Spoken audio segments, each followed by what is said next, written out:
اے نبی صلی اللہ علیہ وآلہ وسلم، لوگ تم سے پہاڑوں کے بارے میں دریافت کرتے ہیں، کہہ دو کہ میرا رب ان کو راکھ بنا کر بکھیر دے گا، پھر زمین کو ہموار میدان کر چھوڑے گا جس میں تم کوئی نشیب و فراز نہ دیکھو گے۔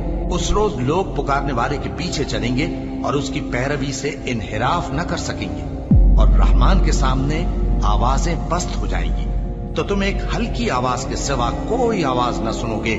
اس روز کسی کی سفارش کچھ فائدہ نہ دے گی مگر اس شخص کی جسے رحمان اجازت دے اور اس کی بات کو پسند فرمائے۔ جو کچھ ان کے آگے ہے اور جو کچھ ان کے پیچھے ہے وہ اس کو جانتا ہے، اور وہ اپنے علم سے اللہ کے علم کا احاطہ نہیں کر سکتے۔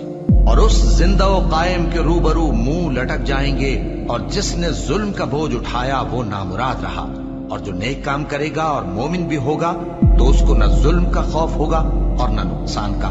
اور ہم نے اس کو اسی طرح کا قرآن عربی نازل کیا ہے، اور اس میں طرح طرح کے ڈراوے بیان کر دیے ہیں تاکہ لوگ پرہیزگار بنیں یا اللہ ان کے لیے نصیحت پیدا کر دے۔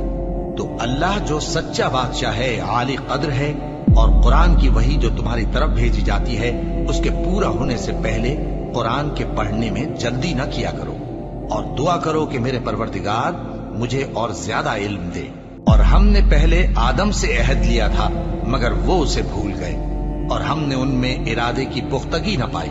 اور جب ہم نے فرشتوں سے کہا کہ آدم کے آگے سجدہ کرو تو سب سجدے میں گر پڑے مگر ابلیس نے انکار کیا۔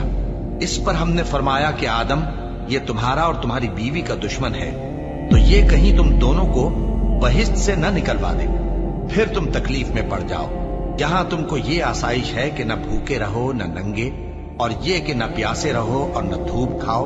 پھر شیطان نے ان کے دل میں وسوسہ ڈالا اور کہا کہ آدم، بھلا میں تم کو ایسا درخت بتاؤں جو ہمیشہ کی زندگی کا باعث ہو اور ایسی بادشاہت کہ کبھی زائل نہ ہو؟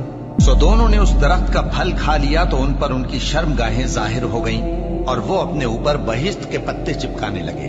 اور آدم نے اپنے پروردگار کے حکم کے خلاف کیا تو وہ اپنے مقصد سے بے راہ ہو گئے۔ پھر ان کے پروردگار نے ان کو نوازا تو ان پر مہربانی سے توجہ فرمائی اور سیدھی راہ بتائی۔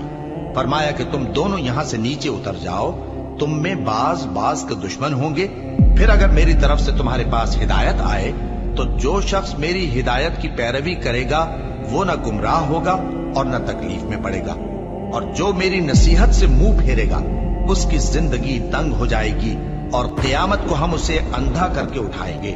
وہ کہے گا کہ میرے پروردگار، تو نے مجھے اندھا کر کے کیوں اٹھایا؟ میں تو دیکھتا بھالتا تھا۔ اللہ فرمائے گا